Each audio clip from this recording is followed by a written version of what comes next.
Yun ah. Pababayin mo ito isa at gawin mo mga 4 minutes at i-apply ko yan dito. Magtanong-tanong kat ng kasi ito, ano ito ng ate mo? Ito mo. Oh. Pag ito binarnisan ko na mamaya, maganda na to. Pag ito natapos. Kung may, bumibili nga sana ako, may ilalagay pa ako dito Christmas tree. Maliit. Oh, maliit na Christmas tree. Yung maliit lang. Saan naman yan nilalagay? Ano lang, may kulang-kulang 100. Sabi sa unahan. Puno. Maputi. Maputi.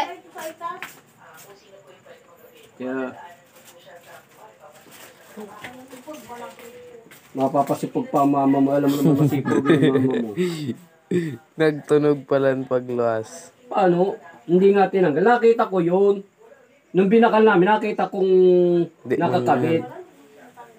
Ay, hindi ko naman ano, sila na mismo nagtatanggal noon. Kaya nga ako nagulat nung tumunog, di, alam ko ng ano, pagtunog noon, alam ko nang naruro sa loob, hindi tinanggal yung pinaka-detector nila. Humingi ba sila ng pasensya? Eh, hindi naman natin kasalanan dalawa. Papatala naman nung cashier. Cashier ang may kasalanan dun at sa kanila sila nagtatanggal noon.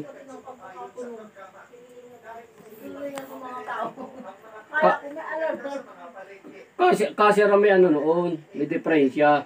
Sila nagtatanggal noon. Hindi naman ipinaalam na may detector na ganyan ng isang bagay. Anti-theft yun.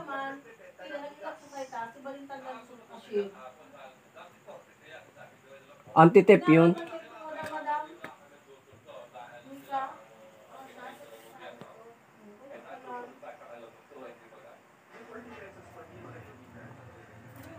Regular na siguro si Ivy ron.